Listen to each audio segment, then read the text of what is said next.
stand by your statement that when the fire alarm was an accident? You know, I don't know why this has gotten so much attention. I was literally just in a rush to go vote, man. That's all it was. Are you afraid of any repercussions, either from leadership or from legally from Capitol Police? I mean, listen, I take responsibility for what I did, you know, but like I said, I was in a rush to go vote. Okay, case closed. Far-left Congressman Jamaal Bowman insisting pulling the fire alarm before a high-stakes vote was just a mistake. It was just coincidence there was a big vote. And it doesn't end there. The socialist lawmaker forced to apologize again for what he says a staff memo urging Republicans to deal with Nazi colleagues. That's how he was referring to them before criticizing him. Bowman later scrambling to distance himself, saying, quote, I just became aware that in our messaging guidance, there was inappropriate use of the term Nazi without my consent. I condemn the use of the word Nazi out of precise definition. Fox News contributor, former Democratic Congresswoman Tulsi Gabbard joins us now. A series of errors, would you say, Congresswoman? I don't buy any of the excuses that he's trying to sell. Number one, this is his second term in Congress, and now he can't figure out how to open a door. Right. I served there for 8 years. You know exactly the door? Well, there are many doors, but I served there for 8 years, and I have been rushing to votes at critical times as well, and never once was I confused about how to get in the building. The thing says fire on it. The second thing, you know, he's disavowing the memo that his own staff put out saying, well, I just found out about it after the fact. You know, either he's completely incapable of making very, very simple decisions, or he's trying to hide the fact of what he was really trying to do, which was to obstruct an official proceeding, delay the vote. And so that's the real issue here, is this double standard of the Democrat elite who say, hey, the rules don't apply to us. We'll go and charge Donald Trump and hundreds of other Americans of trying to obstruct an official proceeding, accusing them of insurrection. But on a day where Democrats are clearly trying to buy time for this critical vote, all of a sudden this guy from New York here goes and pulls the fire alarm, forces an evacuation of the building, and ultimately ends up delaying that vote. If they're going to do an investigation, I understand the Capitol Police are on it. I'm very curious to see if anyone texted him, if they give up his phone, to see if he was doing it for somebody.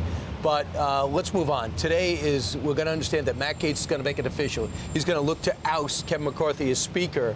Where do you stand? On the Gaetz side, we should have had appropriations bills and we should have put this forward? Or are you on the McCarthy side that said, leave him alone, he's the best we got? Brian, I'm on the side of the American people here. What Matt Gaetz is doing, it does not appear to be a serious challenge. He's not offering himself up to be Speaker. I'm not aware of him supporting someone else to be Speaker. At a time when our country is facing so many very serious challenges, whether we're talking about our open borders under the Biden-Harris administration, we're talking about the fentanyl crisis. I was in Texas the other day talking to some local law enforcement. Their number one issue there is dealing with fentanyl, dealing with crystal meth.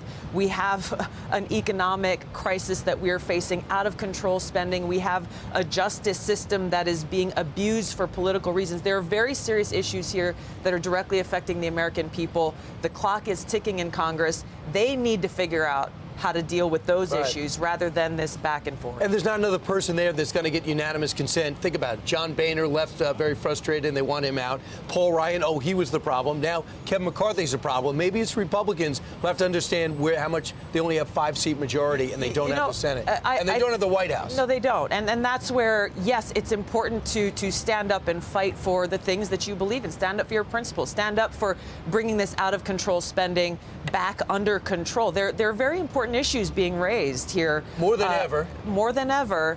And also, you got to be practical about how you're ultimately going to solve these problems. And that's what I hope collectively, they will come together and start to work on. 45 days to get the appropriation bills done, get into conference, and then see what's possible. And I want to just comment on that really quickly. You know, shutting down the government is not a small thing. I'm a battalion commander in an Army Reserve unit right now. And there are soldiers both in the reserve and on active duty, private, specialist, low-ranking soldiers. They say back pay doesn't help when the rent is due, when the power bill is due, when you got to buy food and school supplies for your kids. So just saying, you know, they'll be back paid aid. I hear that you. doesn't help when people are struggling under this Biden-Harris economy. And you got to get out of your own lane and understand that, too. RFK Jr. is going to make an announcement this week where people think he's going to, on their urging, you know this feeling, leave the Democratic Party and run as an independent. Word is that if you ask Trump supporters what they think of RFK, 40% approval. You ask Biden supporters what they think of RFK, 18% approval. If he does this, do you think that this hurts the Trump camp more than it hurts the Biden camp? Some of the polling certainly seems to reflect that. I think there's a lot of unknowns still. There is, it's obviously a gamble. We'll see what his announcement is on October 9th. Will that affect whether you decide to run or not? I'm trying to see how and where I can best make an impact on this, positive impact on this country, and prevent Joe Biden or any one of these other Democrats from getting us into yet another catastrophic war and destroying our democracy, undermining the foundation of this country that they are so very clearly doing as we speak. We saw Donald Trump in court yesterday because both the federal and state level, they are trying to occupy him in court so he can't campaign to the American people and make it so that we, the people, whether you like Donald Trump or not, is not really the point here. The decision needs to be ours about who we want to lead and serve this country as President Commander-in-Chief. The Biden-Harris administration, the Democrats are doing all that they can to take our voice away from us. And that's not rhetoric, it's a fact. And that circus is going to be for 3 months. So I guess you agree?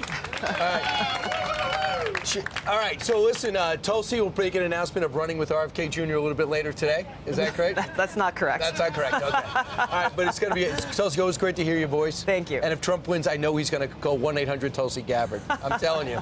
I'm Steve Ducey. I'm Brian Kilmeade. And I'm Ainsley Earhart. And click here to subscribe to the Fox News YouTube page to catch our hottest interviews and most compelling analysis.